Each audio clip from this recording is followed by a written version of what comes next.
You really wanted to do the mysterious coffee shop meeting cliché? There's no need to make it weird. We're just three ladies meeting up for a chat. Go ahead and order something. My treat. That is very nice of you. Are you sure? I don't want to impose. Nonsense. It's not like you two are here for anything malicious. Yuliana filled me in over the phone, so I kinda understand what's going on. Do you have any more information regarding this? What kind of information exactly? Well, so far we've gotten the who, the what, the when, and the how. But I don't fully understand why. Why me? Why would he risk so much? I didn't even know his name until recently. I see. Well, that might be hard to figure out. Did Mikhail ever say anything directly to you during testing? Not much during testing. Just technical questions, really. Top speed, G tolerance, the usual stuff.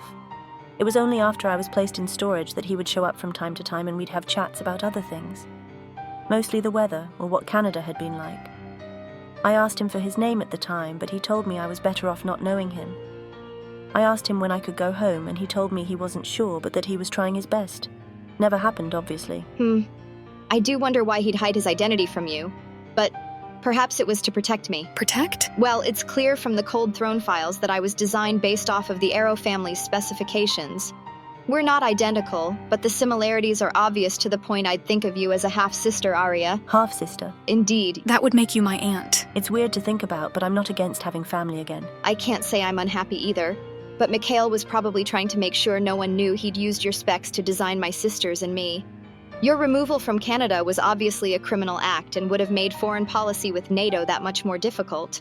If you didn't know who he was, the connection would be less obvious. As far as why he saved you, I can't say for sure, but Mikhail Gurevich was a kind man. He was good to me and all of my extended family. Likely since you had allowed him to create his final work, he could not justify not at least attempting to save your life. Not because it benefited him at that point, but because it was the right thing to do. So that's it, there's no other reason. If there was, it's impossible to know. Right. Just trying to wrap my head around it all. I only exist due to a random act of kindness from a man whose name I didn't even know. Well, random acts of kindness are sorely lacking in the world. If you want to honor what Mikhail did for you, then keep living and be happy. That's all he wanted for me and my sisters. The same applies to you, sister. Sister, it's nice to hear that. So I can call you Aunt Arya? If you want. So this is it? Yes, he never wanted a big monument, just a humble gravestone. I see. Thank you, Mr. Gurevich, for saving my life.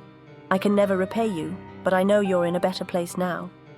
Special thanks to our museum volunteers, Maria Miller, AD, Ocean Federation, Zero Smith, Jeremiah Fenley, Mr. Wolf Doggy, King of Knights, 719 Skyper, Hagar 2424, William Linz, Big J, The Random Texas Gamer, Ohio Trucker 1, TBG Maddie, Kiwi Warrior, Scouthinter, Philip Boatwright, John E. Lepreter, Ambulance 991, Snake Man 129, Downbeat 83, Matthew Weiner, and Walter Romriel.